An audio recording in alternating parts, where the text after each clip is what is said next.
Good afternoon. It's about 70 and we're out for a walk and talk. I know 2 days in a row, but part of the good news is we're preparing to bring Holly home. Don't know if it could be a week or 2 weeks, but we're working on it. I see in New York that the grand jury in the Trump investigation has come to an end with no suggestion that anything is going to happen anymore. It seems to me that DA Bragg has nothing to brag about and really should be on the wrong end of an ethics investigation. Exactly how he could be contradicted by the former DA Vance, who was known for caution and overcaution, and previously did not go after some Trump family members, but he had approved a prosecution before he left office. And the two prosecutors, the two who had the most experience and who had worked the investigation, they were told they weren't going to do anything. And so, as an outcome of that, they both resigned. And one wrote a letter explaining all the details, including how and why he thought the case should go forward. So now Bragg has not gone forward with the case. And this is like an East Coast phenomenon. Up and down the East Coast, neither the U.S. Attorney for the Southern District of New York nor the DA has brought a case, nor has Washington, D.C. brought a case against the head of the snake, Trump, or anybody in the upper echelons, although there's always noise about it, like that would satisfy us that they were talking about it while doing nothing about it. And then down in Georgia, we have this case in which Trump himself is on tape asking the Secretary of State to give him as many votes as it took Biden to win, plus one vote, so he would win. This is a scandal and a disgrace that America's notion of law doesn't even exist when it is a former president, as corrupt as this one was, as deathly he was to the values of the republic, one who challenged our very democracy. So I have absolutely no sympathy for Bragg, and he should be called on the carpet, and this should be a major investigation of him. And I think really somebody should be appointed instead. But my old office isn't doing any better. These people just keep thumbing through pages and doing nothing. Profiles discouraging, taking off on Jack Kennedy's book, Profiles in Courage, and now we know, no wonder it's a slim volume. There are so few in American history who've shown courage once they've received any power or held public office, but there are exceptions.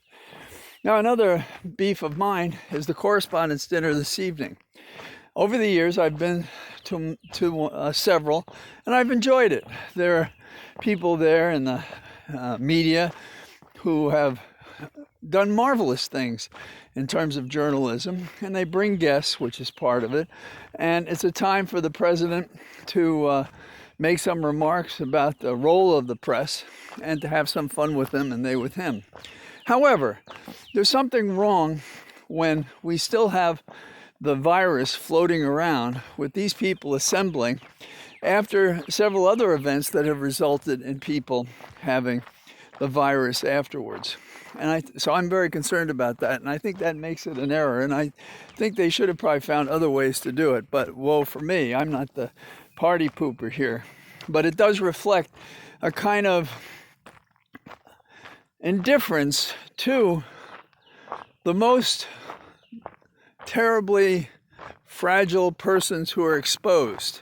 That is to say, there are people with immunosuppression situations. My wife is one because she's taking such drugs. But there are very many people that by age or by medical condition who are susceptible to this, and we've just written them off because they are going to be surrounded by people who ignore the pandemic, which has not yet ended, by the way. People are dying and people are being infected. And we've decided, a little bit like Trump, by the way, that we can accept so many deaths or diseases or sicknesses. And that's not America. That's not smart medical science. And I say this as a guy who has spent every day for the last month at a medical facility in which no one gets in the building who doesn't wear a mask and doesn't distance and doesn't wash their hands. And I've walked among these people, and I've gotten comfortable with it, and I don't understand why the rest of society, oh my God, can't wear a mask. Oh, for shame. The interesting thing also is how we find out that Trump muzzled the CDC about warning off religious institutions from gathering to avoid the pandemic and to avoid infection and death. You know, it's really something. And the Republicans talking about getting things upside down, and this is where the commander-in-chief, Biden, seems to be going in the right direction. As I said, he's found his voice, is we have Republicans who are supporting Putin. It's just shocking. And they're also not in favor of NATO. I suppose they'd be disarming out in the field if they had the chance. And the final thing is kind of a local thing. We have a bunch of candidates all running against an incumbent, Jennifer Wexton, who is, in my opinion, a great member of Congress. She had a long background in public service. She's a lawyer. She was a temporary judge. She's got very good instincts. She's sympathetic. She's hard-nosed. I'm very strongly for her, obviously. Each of these candidates, I was going to say men. I think there are 7 men. I could be wrong, but I think that's right.